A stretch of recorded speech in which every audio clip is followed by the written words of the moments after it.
Shalom Youngster Immanuel dan Junior Church. Haleluya. Apa kabarnya hari ini? Pasti dahsyat dan tetap luar biasa. Kita mau tetap bersyukur kepada Tuhan. Kita mau tetap bersuka cita karena kita punya Tuhan yang baik. Amin. Haleluya. Kita mau siapin hati kita dulu. Sebelum kita memuji dan menyembah Tuhan, kita mau bersatu dalam doa. Bapa kami di dalam nama Tuhan Yesus Kristus, kami mengucap syukur untuk semua kebaikan-Mu Tuhan. Hari ini sekali lagi Tuhan, kami beribadah bersama teman-teman Youngster Immanuel dan Junior Church Main Hope Tuhan.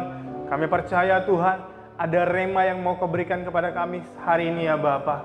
Biar kami memuji Engkau, menyembah Engkau dengan sukacita ya Bapa. Dan kami mau duduk manis, mendengarkan kebenaran firman Tuhan. Sentuh kami Tuhan hari ini ya Bapa. Akan diubahkan sesuatu yang baru bagi setiap kami pada malam hari ini ya Bapa. Dalam nama-Mu, kami sudah berdoa dan mengucap syukur. Sama-sama kita katakan, amin. Haleluya. Kita memuji nama Tuhan, kita bersuka cita kepada Tuhan. Hari ini kita punya Tuhan yang baik. Sama-sama kita memuji Tuhan. Selamat kita bergoyang buat Tuhan ya. Apapun situasi kita, apapun keadaan kita, kita mau tetap katakan Tuhan yang baik.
Semua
Terima kasih Tuhan Yesus. Kami mau tetap percaya Tuhan. Ampuni kami Tuhan yang hari-hari ini mungkin mulai ragu kepada-Mu Tuhan. Tapi hari ini sekali lagi kami dikuatkan dengan pujian penyembahan yang Bapa. Kami bukan punya Tuhan yang sembarangan Tuhan. Tapi kami punya Tuhan yang sungguh amat baik dalam hidup kami. Apapun yang terjadi Tuhan, kami percaya Tuhan Yesus. Yang menyiapkan hati kami, pikiran kami, perasaan kami, fokus kami Tuhan. Bahkan tubuh kami Tuhan. Yang sungguh-sungguh mendengarkan kebenaran firman-Mu yang akan mengubahkan hidup kami ya Bapa. Kami percaya Roh Kudus-Mu akan terus memimpin kami, menuntun kami Tuhan. Mengubahkan hidup kami. Dan di dalam nama-Mu Tuhan kami Yesus Kristus, kami siap mendengarkan kebenaran firman-Mu. Haleluya. Amin.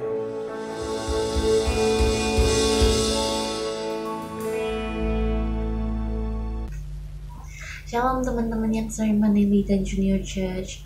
Teman-teman, sebelum kita mulai sharing firman pada malam hari ini, yuk kita sama-sama bersatu hati dalam doa. Terima kasih Tuhan, terima kasih Bapa, terima kasih atas hari ini. Sebentar lagi kami akan mendengarkan sebagian daripada firman-Mu.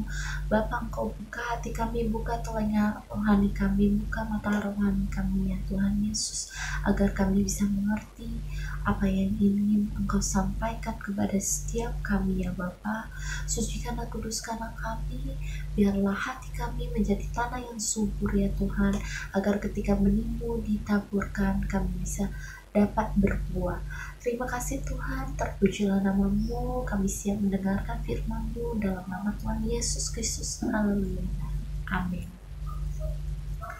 Nah teman-teman, beberapa minggu ini kita udah mendengarkan sharing firman dari ada Kokaizen, ada Ahal, ada Cisela ya.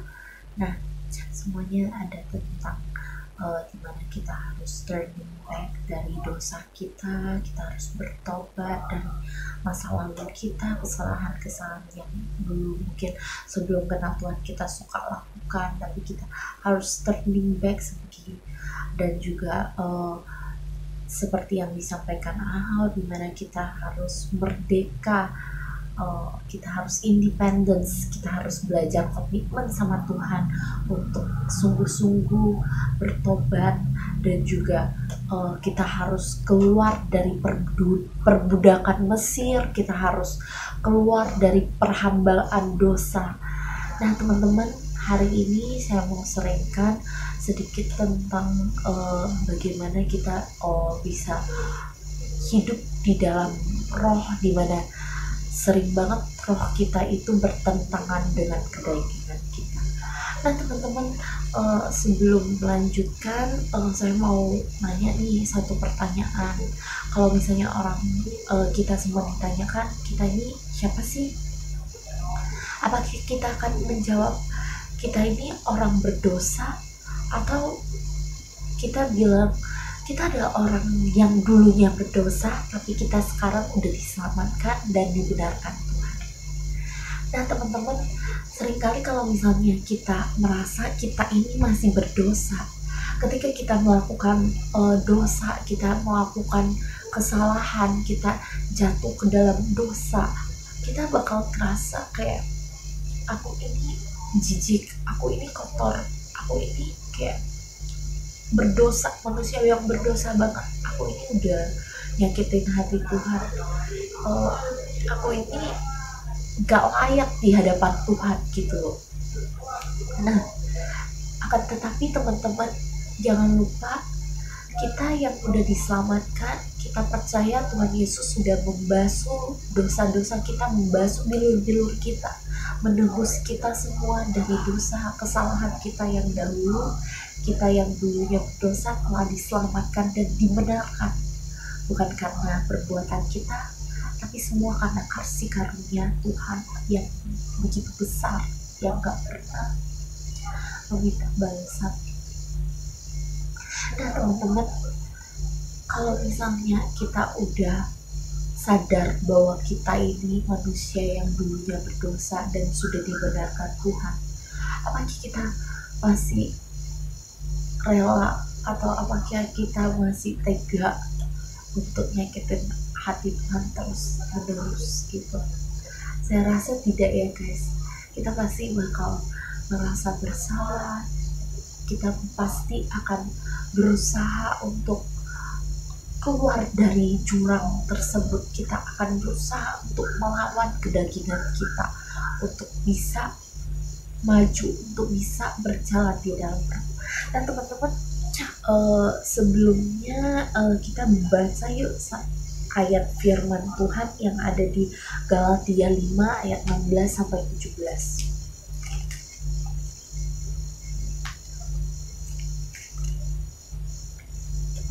Nah, saya akan bacakan buat teman-teman. Galatia 5 ayat 16 sampai 17. Ini mengenai hidup menurut daging atau roh. Maksudku ialah hiduplah oleh roh, maka kamu tidak akan menuruti keinginan daging. Sebab keinginan daging berlawanan dengan keinginan roh, dan keinginan roh berlawanan dengan keinginan daging. Karena keduanya bertentangan, sehingga kamu setiap kali tidak melakukan apa yang kamu kehendaki. Nah teman-teman, seperti yang ada di ayat ini, bahwa kita itu harus hidup oleh roh agar kita bisa memiliki kekuatan untuk melawan kedagingan kita gitu. Sebab kalau kita masih misalnya nikmat dengan hal-hal duniawi, menikmati keinginan daging, itu akan membuat kita melakukan hal-hal yang sebenarnya kita tak kehendaki gitu. Ini dalam keadaan dimana kita semua udah percaya sama Tuhan, udah sungguh-sungguh mau berubah, mau bertobat ya teman-teman. Nah teman-teman, saya pernah dengar satu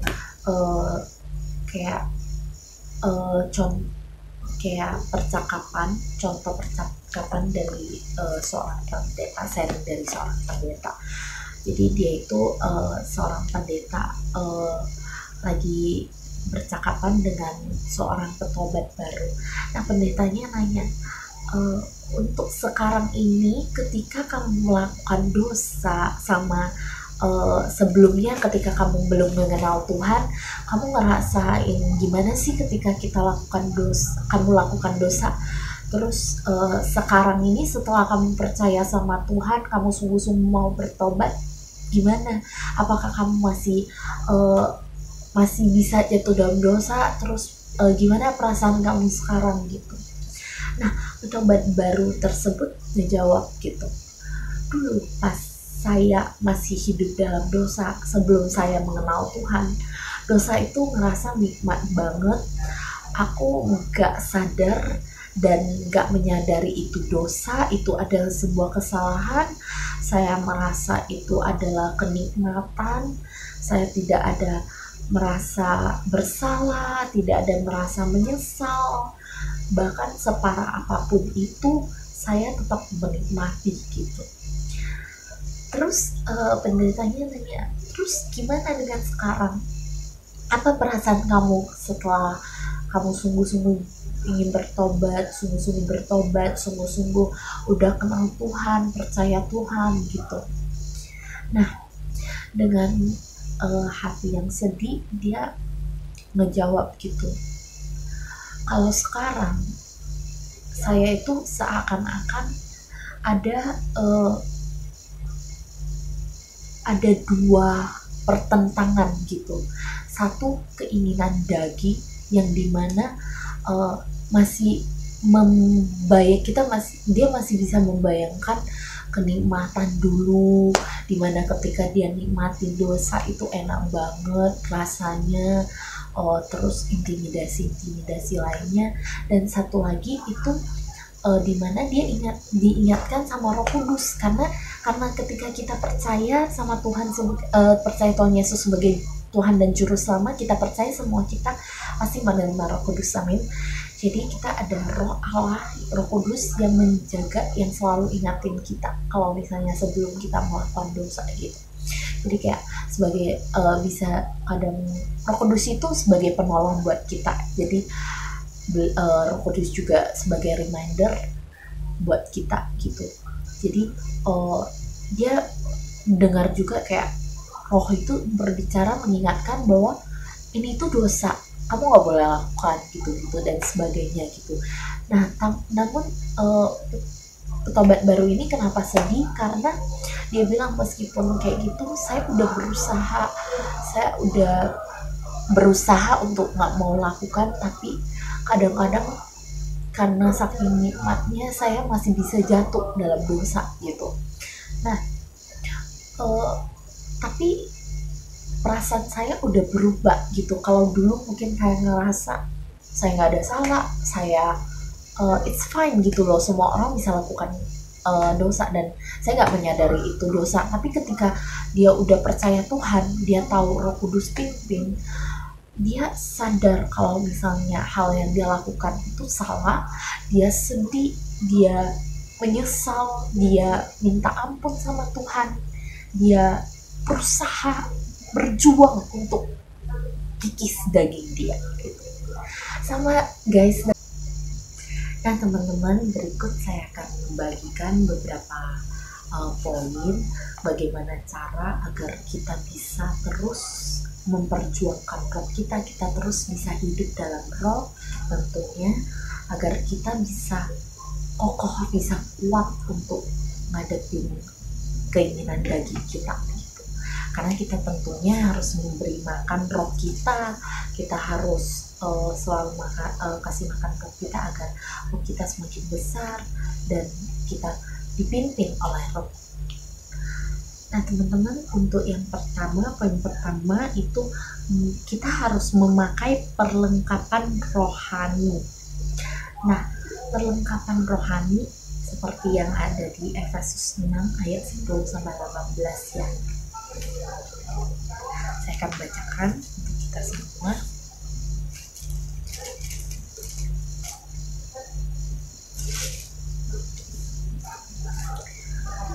Efesus 6 ayat 10-18, perlengkapan rohani.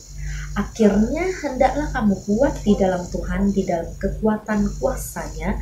Kenakanlah seluruh perlengkapan senjata Allah, supaya kamu dapat bertahan melawan tipu muslihat iblis. Karena perjuangan kita bukanlah melawan darah dan daging, tetapi melawan pemerintah-pemerintah, melawan penguasa-penguasa, melawan penghulu-penghulu dunia yang gelap ini, melawan roh-roh jahat di udara. Sebab itu ambillah seluruh perlengkapan senjata Allah supaya kamu dapat mengadakan perlawanan pada hari yang jahat itu dan tetap berdiri sesudah kamu menyelesaikan segala sesuatu. Jadi berdirilah tegap, berikat pinggangkan kebenaran dan berbaju jirakan keadilan, kakimu berkasutkan kerelaan untuk memberitakan Injil damai sejahtera. Dalam segala keadaan pergunakanlah perisai iman, sebab dengan perisai itu kamu akan dapat memadamkan semua panah api dari si jahat, dan terimalah ketopong keselamatan dan pedang roh, yaitu firman Allah, dalam segala doa dan permohonan. Nah teman-teman, di sini udah jelas banget ya stated bahwa kita harus mengenakan seluruh perlengkapan senjata Allah agar kita bisa dapat tahan melawan tipu muslihat dari si iblis. Nah, di sini juga ingatkan, perjuangan kita bukanlah melawan darah dan daging, tetapi melawan pemerintah-pemerintah, melawan penguasa-penguasa, penghulu-penghulu dunia, dan roh-roh jahat yang ada di udara. Jadi bukan lawan kedagingan kita doang. Kalau kedagingan kan diri sendiri, antara roh sama kedagingan kita berjuang untuk melakukan hal-hal yang dikehendaki Tuhan, hal-hal yang berkenan kepada Tuhan gitu. Nah, kita harus memakai setiap perlengkapan senjata rohani, senjata Allah. Nah, kalau misalnya kita kembali ingat ya, kalau namanya perang itu pasti kita harus memakai persenjataan perang ya. Nah, kalau misalnya kita ingat ketika Daud melawan Goliat, Daud sebelumnya itu adalah gembala kambing domba seekor, maksudnya beberapa ekor aja dari papanya. Nah, tapi dia sama sekali belum pernah belajar bagaimana cara untuk bertarung, bagaimana cara untuk melawan berantem gitu. Tapi dia beranikan diri ketika bangsa Filistin mengolok-olok bangsa Israel, dia beranikan diri untuk menghadapi Goliat.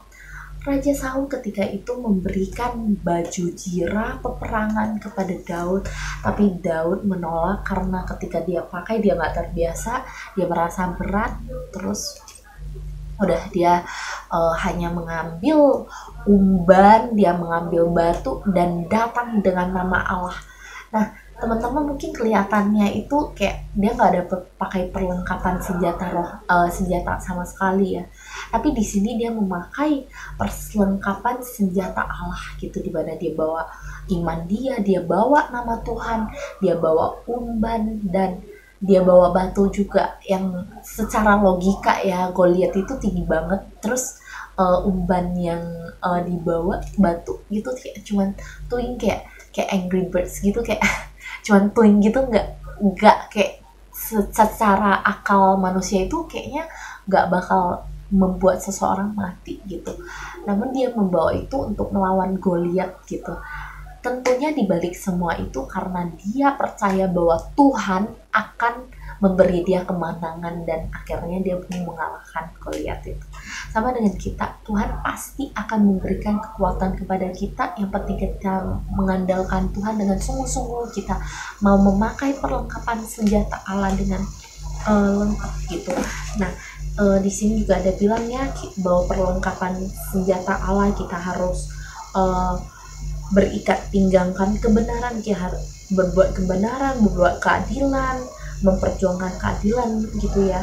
Kita harus memiliki kerelaan untuk memberitakan Injil baik, yaitu kita harus meminta pimpinan Roh Kudus dalam kegiatan kita setiap hari. Kita harus meminta untuk melibatkan Tuhan dalam setiap kegiatan yang akan kita lakukan. Jadi untuk poin ketiga ini adalah mengenal rahasia trap, tentunya trap dari si iblis ya, dan menjauhkan diri dari kedagingan. Nah teman-teman, saya mau membagikan satu pengetahuan ya. Mungkin teman-teman juga ada yang tahu nih, ada satu jenis tumbuh-tumbuhan yang menurut aku luar biasa banget sih ciptaan Tuhan ini gitu. Nah jadi ini namanya itu Venus trap. Jadi tumbuhan ini adalah tumbuhan yang karnivor, yang istilahnya kalau karnivor yang memakan daging gitu ya. Nah biasanya kan kalau untuk tumbuh-tumbuhan itu minumnya itu ya kayak makan pupuk, minum air gitu. Tapi beda dengan Venus trap ini, bentuknya itu seperti kelopak bunga yang terbuka. Kalau misalnya bagi serangga-serangga sekitar, rayap, laba-laba, ladybugs atau segala macam di sekitarnya, ini serangga-serangga itu suka dengan Venus trap ini, maksudnya suka dengan tumbuhan ini gitu kan. Mereka nggak tahu kalau ini Venus trap gitu ya, yang bisa memakan mereka gitu. Kenapa mereka bisa tertarik? Karena yang pertama fisiknya itu seperti kelopak bunga, terus dia juga ada serbuk yang manis yang seperti di bunga lainnya yang memikat serangga-serangga untuk istilahnya datang kayak bau semerbak manis yang mengundang serangga-serangga atau rayap untuk datang gitu. Jadi rayap atau laba-laba atau bahkan ada sampai kodok-kodok kecil itu kalau misalnya datang ke Venus trap ini, dia kan jalan tuh di bunganya gitu yang terbuka. Nah bunga itu yang ada di sana itu ada samping-samping tepi-tepinya itu ada bulu-bulu. Ketika mereka menyentuh bulu tersebut, bunga ini langsung bereaksi dalam hitungan detik, dia akan langsung tutup, hop gitu, seperti yang ini. Jadinya dia langsung makan gitu, makan apapun yang disergap dia. Jadi kadang bukan hanya laba-laba rayap, tapi juga ada kodok-kodok kecil yang dia makan. Nah, kenapa saya mau menyinggung Venus trap ini? Teman-teman, hidup kita hampir mirip dengan Venus trap ini. Kenapa? Iblis selalu menggoda, mengintimidasi, mengundang kita dengan hal-hal yang kelihatannya enak banget, kelihatannya nikmat banget, kelihatannya kita bakal nikmatin, istilahnya enak banget gitu, enjoy banget gitu, wangi, enak didengar atau apapun itu. Tapi ketika kita udah masuk ke dalam jeratan atau godaan iblis tersebut, kita akan terjerat seperti Venus trap ini. Kita akan terjerat, terbelenggu sama iblis, dosa yang ditawarkan oleh si iblis ini, ditawarkan oleh dunia ini gitu.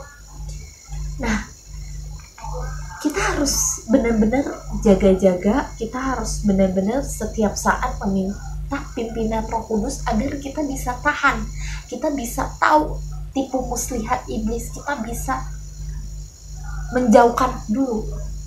Ketika kalau misalnya kita tahu, oh ini dosa, oh ini hal-hal yang gak benar, oh ini hal-hal yang gak disukai Tuhan, yang gak berkenan sama Tuhan, kita menjauh gitu. Bukan seperti kodok ini atau serangga ini yang malah datang masuk ke dalam untuk mau menikmati, mungkin dia pikir di situ ada sesuatu yang bisa dimakan yang enak, manis atau sebagainya gitu. Nah, ternyata dia masuk dalam perangkap yang akhirnya merenggut nyawa dia sendiri gitu. Nah, teman-teman, kita sering banget udah diingatin untuk yuk sama-sama berjuang, yuk sama-sama berjuang. Guys, upah dosa adalah maut. Kalian tidak sendiri, saya juga masih berjuang. Tapi yuk, saya mau ajak kita semua untuk berusaha kita menjauh dari dosa. Kalau kita udah tahu itu dosa, ya kita gak usah punya antusias atau pengen cobain gitu. Kalau misalnya ini depan kita ada narkoba nih, apa kita harus coba dulu narkobanya itu biar kita biar bisa kasih tahu ke orang lain, biar oh narkoba ini rasanya kayak gitu kan. Kita nggak perlu ngalamin hal tersebut gitu. Kita belajarlah dari pengalaman orang lain yang udah pernah ngalamin, dimana mereka terjerat, mereka akhirnya kecanduan sebagainya. Kita berusaha untuk jangan istilahnya mengikuti jejak langkah mereka. Selanjutnya itu miliki hati hamba dan mental anak. Kenapa saya bilang hati hamba tapi mental anak?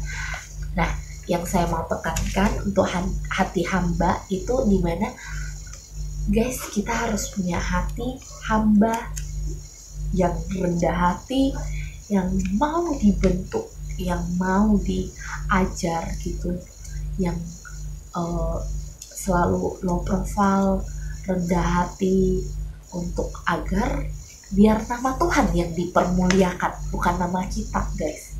Kita melayani untuk semuanya kembali kepada nama Tuhan, biar Tuhan yang dipermuliakan, bukan kita. Mental anak, kenapa? Milikilah mental anak yang selalu mau dididik, selalu mau diajar. Anak tidak bisa memilih bapak, tapi anak bagaimanapun harus belajar gitu, harus belajar karena bagaimanapun anak akan menyerupai bapaknya gitu. Dan jadi marilah kita sebagai anak-anak Allah, anak-anak Tuhan Yesus, yuk kita sama-sama berjuang merendahkan hati kita untuk selalu mau diajar, selalu mau dibentuk Tuhan, selalu hidup dalam roh, minta pimpinan Tuhan, minta kehendak Tuhan yang jadi. Setiap rencana, setiap rancangan kita biar kita serahkan kepada tangan Tuhan yang dimana Tuhan yang berkehendak itulah yang terjadi. Nah teman-teman, untuk yang kelima itu adalah be the role model. Nah sering banget kita dengar quotes kalau kita ingin ada suatu perubahan, be the change.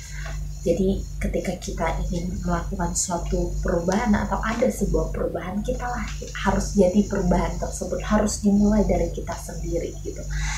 Misalnya kita udah sering banget dengar ya, dimana di Indonesia ini sering banget kejadian anak-anak yang kekerasan rumah tangga, anak-anak yang seks bebas, remaja-remaja yang seks bebas atau hubungan seks di luar nikah atau sebagainya gitu. Nah ketika kalau misalnya kita pengen ada perubahan dalam negeri kita, yuk saya mau ajak kita semua untuk belajar dari kita sendiri. Yuk teman-teman katakan saya sendiri. Saya sendiri. Be the change. Kita harus be the change. Kita harus menjadi perubahan. Kalau misalnya tidak ingin ada hubungan seks di luar nikah, kita harus belajar untuk seperti pacaran kudus. Atau kita tidak ingin ada anak-anak yang ngelem atau pemakaian narkoba, kita harus sungguh-sungguh hidup dalam Tuhan. Kita harus sungguh-sungguh untuk gak mau toleransi sama hal-hal narkoba atau sebagainya. Kita yang harus berhenti, kita yang harus menghentikan itu teman-teman.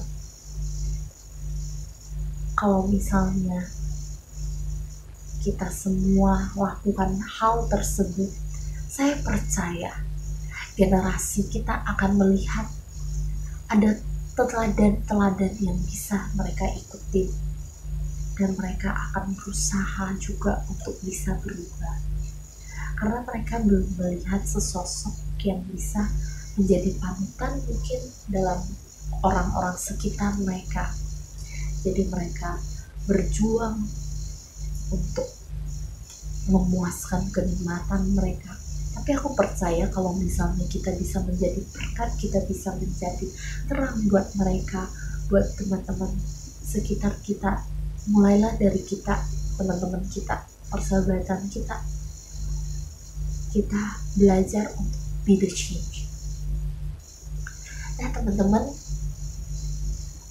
sekian saja untuk sharing firman pada malam hari ini. Saya harap kita semua bisa, meskipun dalam COVID ini, suasana COVID, tapi kita tetap sama-sama berjuang. Kita sama-sama belajar untuk hidup dalam pimpinan Roh. Kalian gak sendiri, kita sama-sama berjuang. Kita berjuang bareng sampai kedatangan Tuhan yang kedua kali, dan Tuhan menemukan kita semua, anak-anak youngster, anak-anak JC, setia sampai kedatangan. Itu teman-teman, kita bersatu dalam doa. Terima kasih Tuhan, terima kasih atas hari ini, sungguh hari yang amat indah, amat manis persekutuan dengan Engkau. Bapa, hari ini kami belajar Tuhan untuk hidup dalam roh, sungguh-sungguh untuk melawan kedagingan kita. Kita harus sungguh-sungguh hidup dalam roh. Pimpin kami Tuhan, apapun yang kami lakukan, kami mau Engkau Roh Kudus yang memimpin setiap kegiatan kami, setiap apa yang kami lakukan. Biarlah Engkau sebagai penolong, sebagai reminder buat kami. Biarlah Engkau beri kekuatan kepada kami untuk melawan kedagingan kami, agar kami terus bisa berjuang dan berjuang untuk lebih serupa dengan Engkau ya Bapa. Thank you Lord, thank you Jesus. Tuntun kami selalu, sertai kami selalu. Terima kasih Bapa, biarlah kami selalu mengasihi Engkau ya Tuhan Yesus lewat perbuatan kami. Terima kasih Bapa, terima kasih Yesus, terpujilah namamu dalam nama Tuhan Yesus Kristus. Haleluya, amin. God bless you guys.